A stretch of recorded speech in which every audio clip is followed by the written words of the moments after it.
Commissioner Wellborn, this is Patricia. Do you hear us okay? Yeah, thanks, Patricia. Sorry for my tardiness. I had the link that he sent me for Wednesday's hearing all queued up, and then I realized it, so I had to Good had to catch. rectify that problem. So Okay, thank you.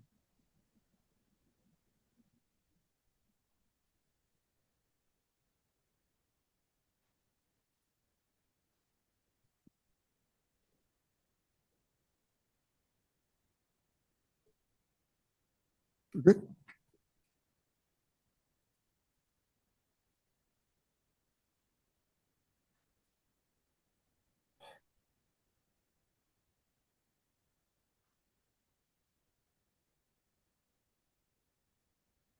Commissioner Bukacek, can you hear us okay? I got it. Thank you. Thank you. So we do have a quorum.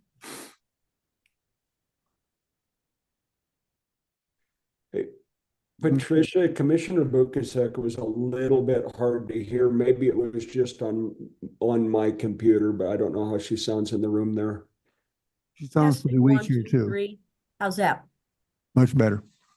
Yeah, thanks. Are we ready? Okay. Good morning. This meeting is called to order. For the record, the time is 11:02 a.m. on March 31st, 2025. The commission and its staff are appearing from Helena, Montana, in the Bollinger Room of the Montana Public Service Commission. I am Brad Molnar, President of the Commission. Please join me in reciting the Pledge of Allegiance. I pledge allegiance to the flag of the United States of America and to the republic for which it stands, one nation, under God, indivisible, with liberty and justice for all. For the record, the following commissioners are present either in person or electronically. Those would be myself, Brad Molnar, Commissioner District 2, and Commissioner Wellborn and Commissioner Bukacek. Quorum is satisfied with 3 of the 5 commissioners. The Public Service Commission welcomes any comment on any item that is on today's agenda, not that we have an agenda, or any matter that is within the jurisdiction of the Montana Public Service Commission. Are there any public commenters in the room? Seeing none. Are there any public commenters online? Seeing none. I have no announcements or changes to the agenda.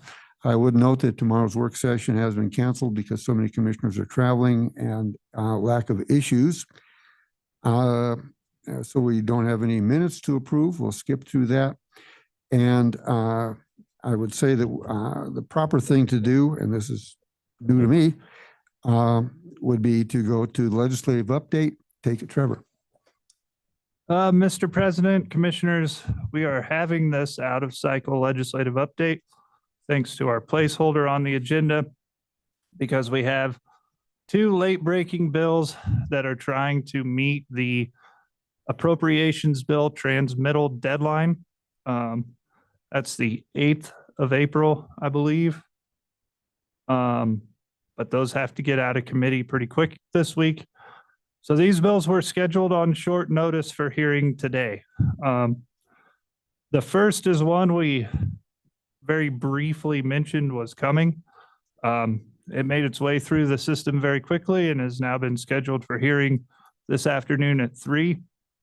Of course, with both of these bills, the commission is looking for a position. So President Molnar can go testify on these bills this afternoon. The first is House Bill number 877. What this bill does essentially is open up the large customer group laws to allow for the service from Northwestern to large load customers with an average monthly load greater than 5 megawatts. The language, the operative language is at the bottom of page 2, line 25 of this bill. It reads, "The commission may not prohibit a public utility from providing service to a resale customer that came into existence after October 1st, 2007, and that has an individual load with an average monthly demand of greater than or equal to 5,000 kilowatts or 5 megawatts, if you do the math." Sub E says nothing in this subsection prohibits the commission from establishing tariffs and regulatory processes consistent with its regulation of public utilities under Title 69, Chapter 3. There is an appropriation in this bill in order to meet to get into the appropriations deadline. Basically, $25,000 is going to the Department of Commerce to market Montana as a data center location, and $25,000 is going to the State Energy Office to assist data center developers in the acquisition of generation resources. The impacts of this bill are many.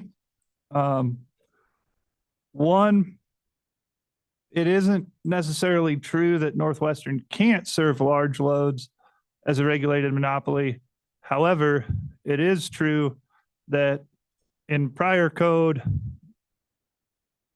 it is required of the utility to demonstrate that the service to the retail customer will not adversely impact the public utility's other customers over the long term. That code is 69.8.201(1)B. This seems to run contrary to that prior section of code in this bill. If I could interject, when you say prior, do you mean current? Correct, yeah. So the impacts that could come of this, given that the new section says the commission may not prohibit a public utility from providing service, are really kind of follow-on impacts that this bill could create. One being that a portion of the generation portfolio is potentially now dedicated to merchant load under this scenario and would not be necessarily available in peak load times when the captive customers regulated under the monopoly tariffs need it. That could force customers into the market at a higher cost. Two, there could be impacts to the transmission and distribution system that require upgrades in order to serve a certain large load in a certain area. Those two would need to be subject to the commission's discretion as to whether those are used and useful to the captive customers or not. And the commission would need to maintain discretion over whether those upgrades could be rate-based, because you don't want to shift cost from the merchant or subsidiary side of the utility business to the captive customers. Third, there's been a lot of talk of reserve margin in the Northwest in recent years as regional markets have developed. Those markets do require utilities to maintain a certain level of reserve margin. It's unclear and probably unlikely that generation assets dedicated to serving large load would be included as something useful to those reserve margins, and could potentially lead to requests for more build in order to meet those reserve margins on behalf of the regulated monopoly.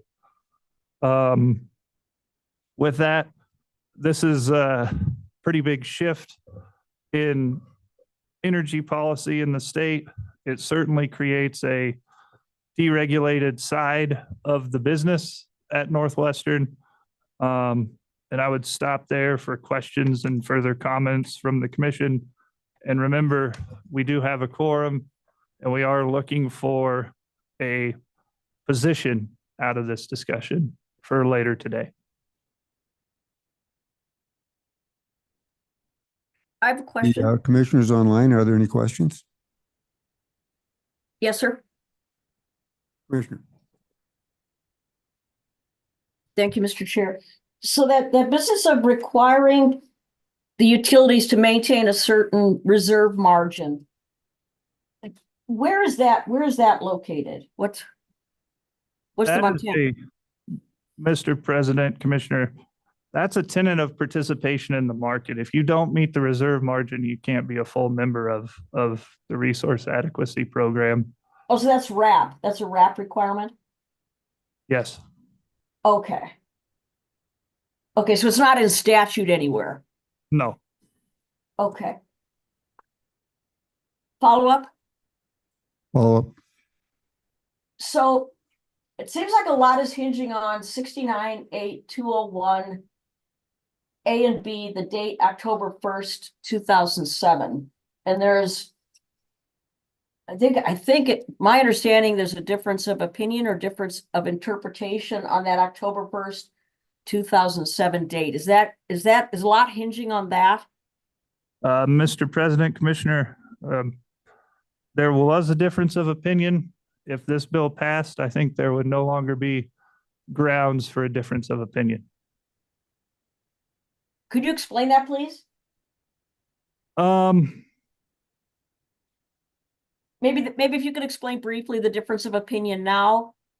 Our staff's interpretation is different than Northwestern's interpretation. Is that correct?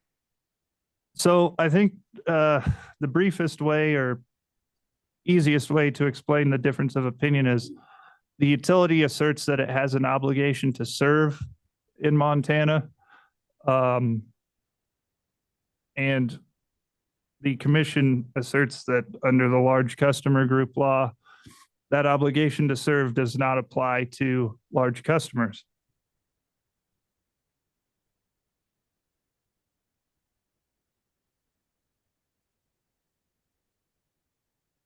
Okay, and follow up, Mr. President?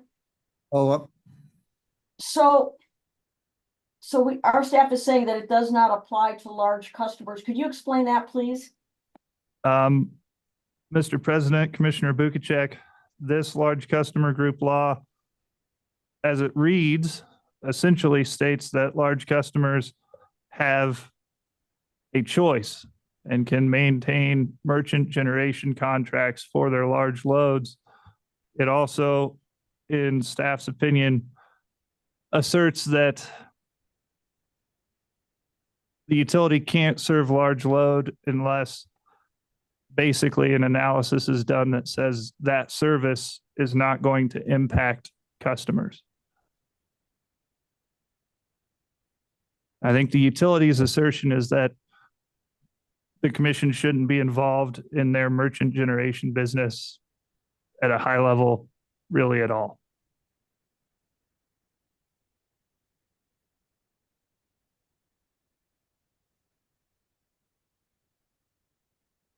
And I think most reasonable people would be concerned about these large loads and that it is going to impact the other customers. Mr. President, Commissioner, I would assert that's why we're here. Yeah, so and you're confident we can provide language to the committee that will fix that issue? Mr. President, Commissioner, I'm confident we can work on it. I do think that, the intent of this sub-E is to be big and broad and not preclude us from taking actions. But I think the concern is this language is big and broad and doesn't lay out many sideboards for what this looks like going forward. And I know regionally and nationally, there are big concerns, same concerns we have. Yep. And I think it's important to point out a couple things here. One, utility companies do this in the US, but there are very strong firewalls in place in those instances that firmly separate a subsidiary merchant process from the captive customer and the regulated utility. and given the short time frame, I'm a little bit concerned that we haven't had a chance to put a lot of due diligence into what those look like. Frankly, I haven't had a chance to go really look at any of the other situations in which this happens. And we're kind of up against it, given the timing.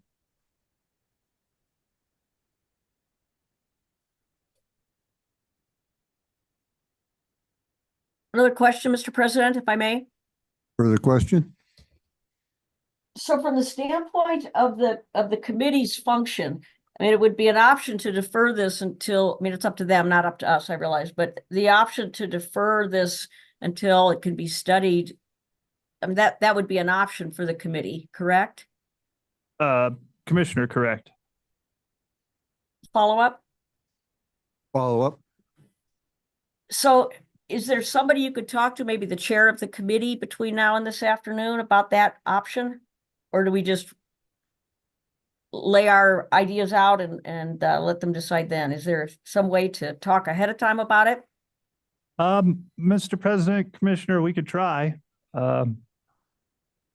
That's not up to me how far we get going down that avenue. It would be up to the folks we're asking to work with us. But this is just the hearing. It's not particularly executive action today per se, unless they decide to. We could make that suggestion in the hearing as well. Follow up? Follow up? And you said that Wednesday is the deadline for, if this doesn't, if there isn't action, they have to take action by Wednesday, correct? Functionally, it looks like it to me, because you need 2 to 3 days to get through reading across the rostrum on the floor, second reading and third reading, and the deadline to be passed out of the House is the 8th of April.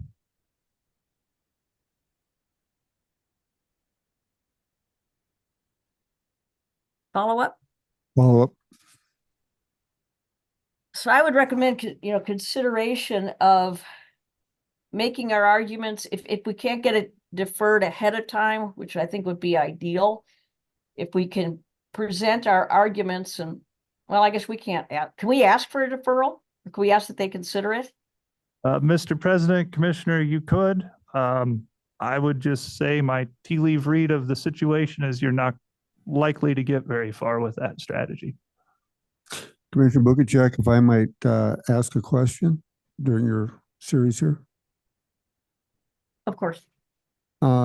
Trevor, going by my memory of the title of the bill, do you think I would have problems saying that it is, but how do you feel? Is it broad enough to turn it into a study bill? Because I don't think you can just add that on at any given place. It would almost take a total rewrite of the bill.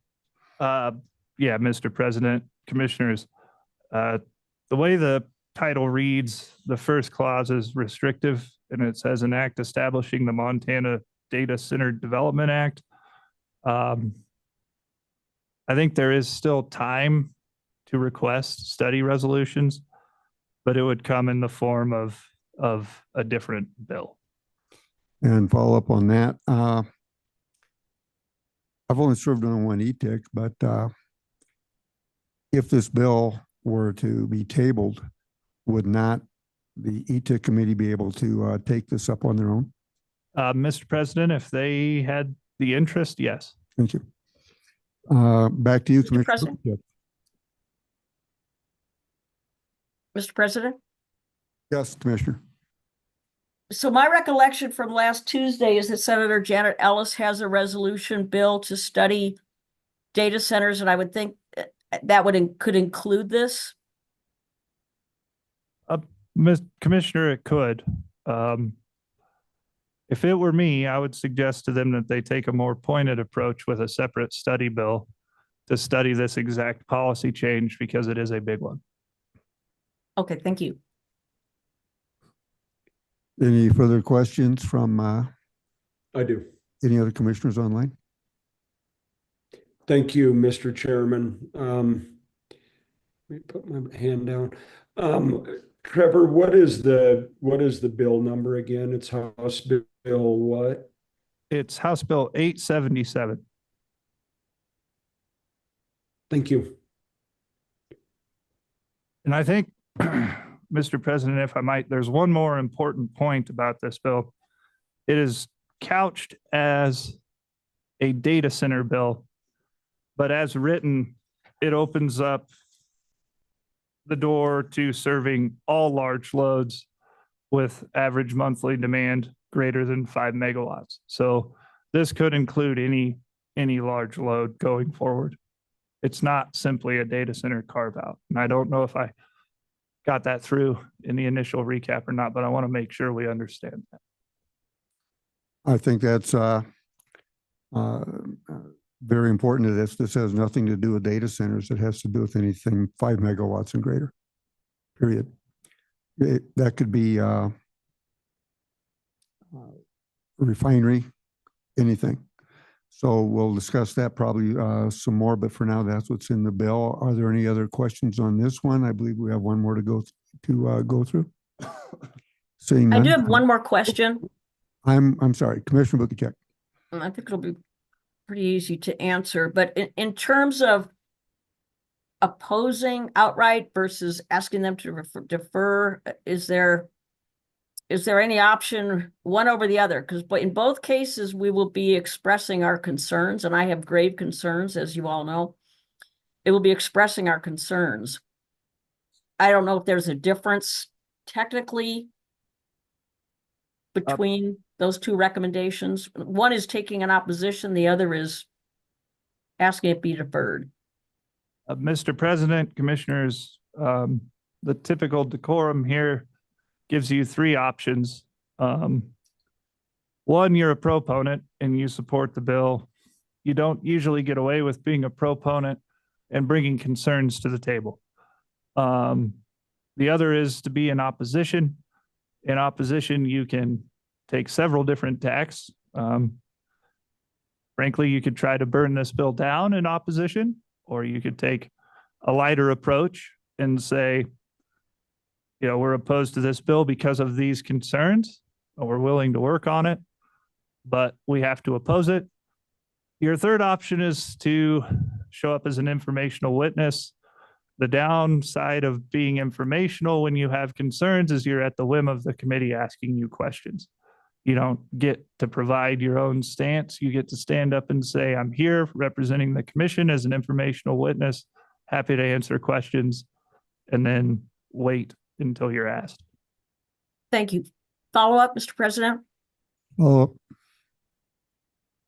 So it sounds like monitor, that's not a reasonable option because we could be cut off.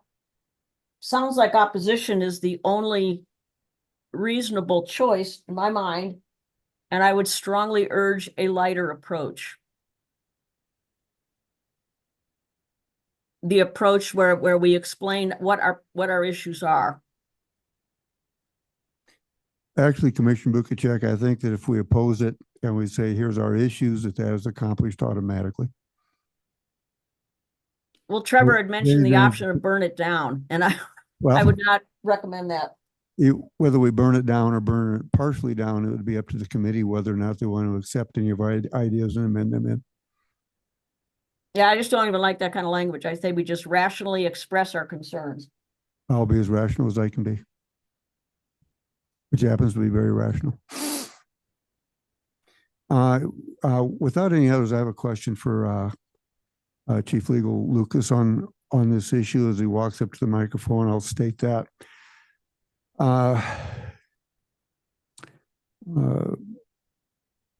Chief Legal Lucas, it's my understanding that Iowa is reconsidering their legislation that allows data centers in due to energy concerns. If this bill were to pass, and if things were just really coming up with high energy demands that we don't have the capacity to serve, and therefore had to build, whether we could build or not in that time frame due to lack of construction crews nationwide, which is something that York brought up.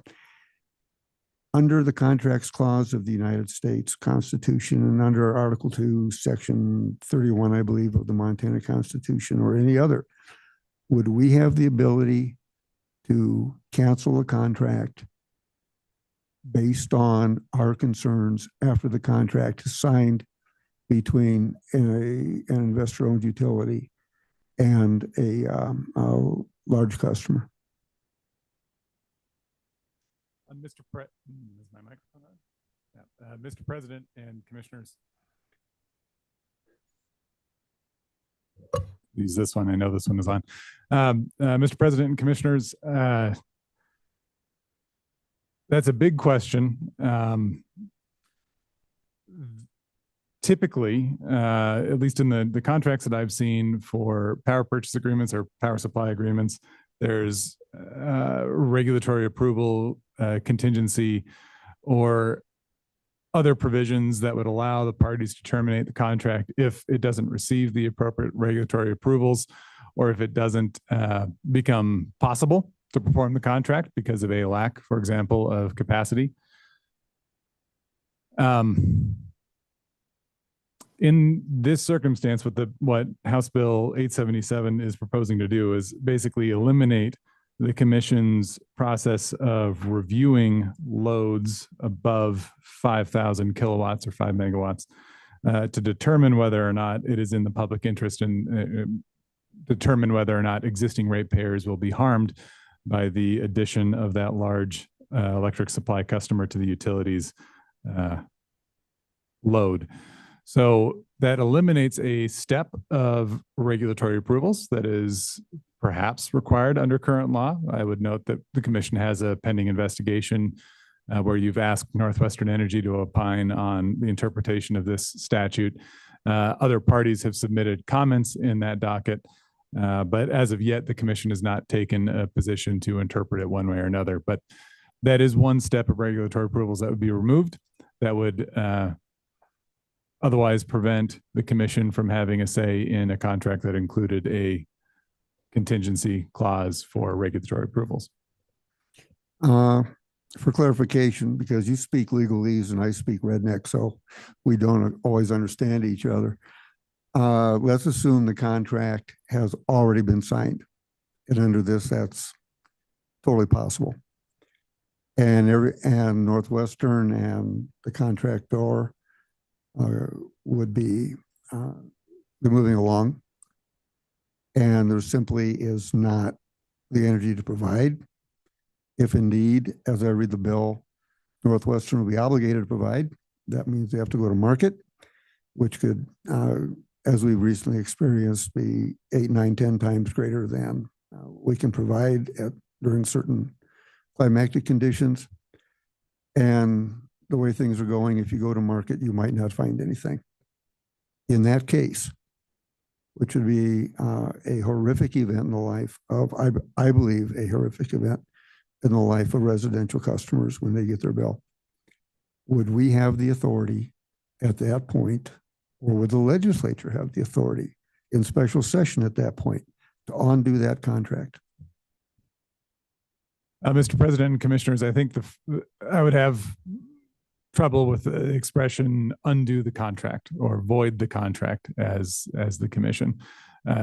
Certainly the commission exercises an amount of discretion over the prudency of utilities actions, including acquiring additional capacity.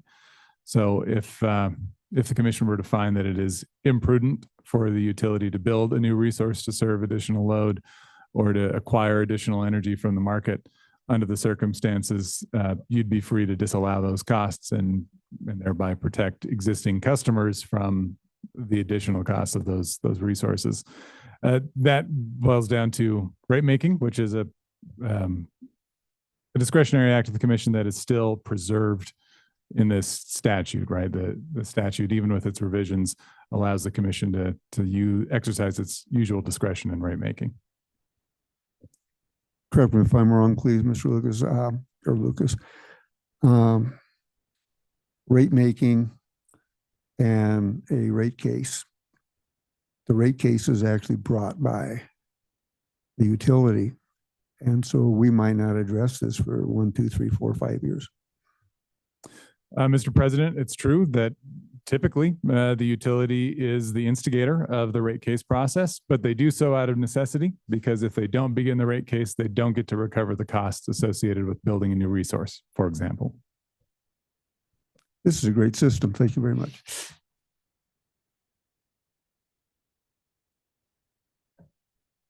Back to you, Trevor. If there aren't further questions on 877, we can move on to 911. House Bill 911 adjusts or adds to the current definition of a public utility in 69.3.101.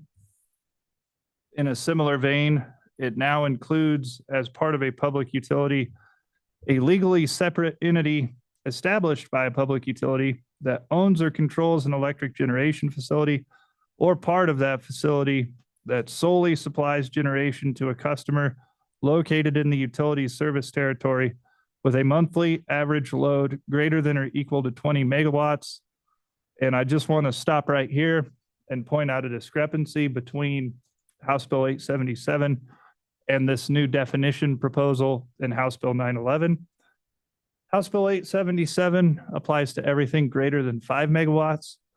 This definition is using everything greater than or equal to 20 megawatts. So there's a gap here that I have questions about. Not sure what the intent of that gap is at this point. But certainly something to ask of the bill sponsor. It continues to say that the legally separate entity shall demonstrate it was not established using an affiliate transaction or material affiliate transaction and is not an affiliate as provided for in Title 69, Chapter 3, Part 15, that it does not and will not have any financial impact on the utility's regulated customers, that flows into sub 3, that reads all revenues and expenditures from an entity that meets the requirements of subsection 2E must be accounted for separately from a regulated public utility, while an entity that meets the requirements of subsection 2E may fund that entity with a utility's retained earnings. The entity may not guarantee debt using utility assets or proceeds in issuing securities for which the assets of the utility are pledged.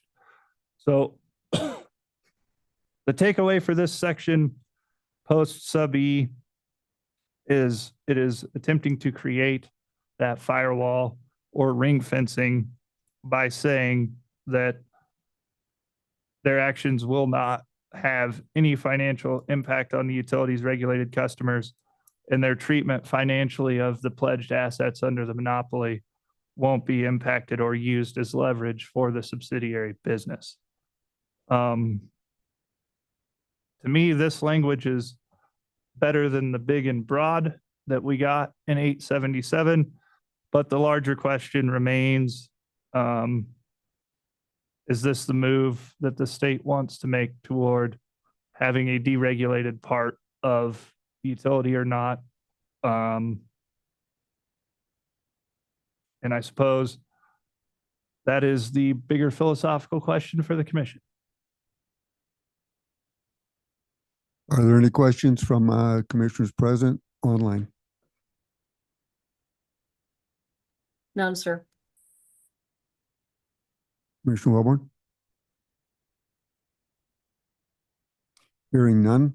No, I think Trevor and Lucas hit on a lot of good points. And in the presence, if this were to become law, it definitely ties our hands on our fiduciary or constitutional responsibility of keeping equal footing for the ratepayer. And so that's, I guess, where I have concerns with going down this road. But as far as the approach, I think Trevor is spot on. I mean, I think go in with open eyes, and hearings can take a life of their own and surprise you. But I think being there and available to answer questions of committee members on, hopefully there will be questions as to thinking about thinking about the ratepayer as well. You know, I mean, we gotta have a healthy utility. I get that, but not, you know, not at the expense of the ratepayer. And I mean, starting down the road of deregulation, I'm not sure that's where Montanans want us to go or want their legislature to go. Any further comments from those online? Okay, then I'll just opine that this is not going down the road of deregulation. This is deregulation above 5 megawatts, 20 megawatts, whatever it might be, doesn't make any difference. It's deregulated. This has been tried before, House Bill 22, 2019. On the last day of the session, we tried to get it through to where if they bought transmission lines to serve basically out of state, that the first $750 million would not be regulated. And it would be handled not by the Public Service Commission, but by an agreement between the governor and the attorney general based on the agreement that they signed to buy it. This is not new. So with that in mind,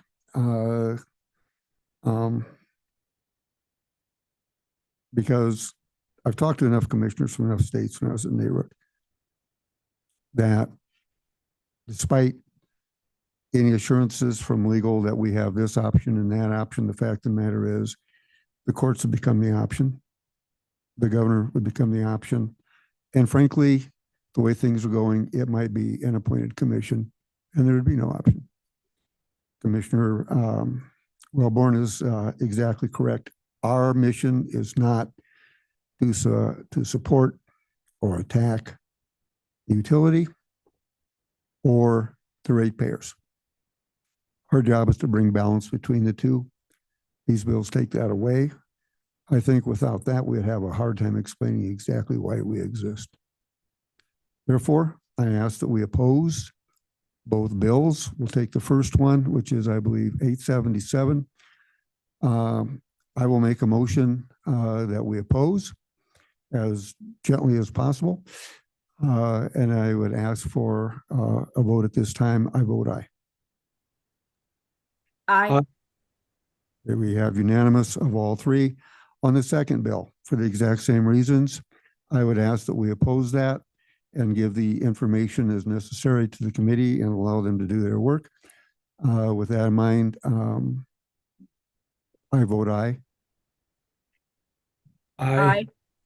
Yeah, we have unanimous agreement.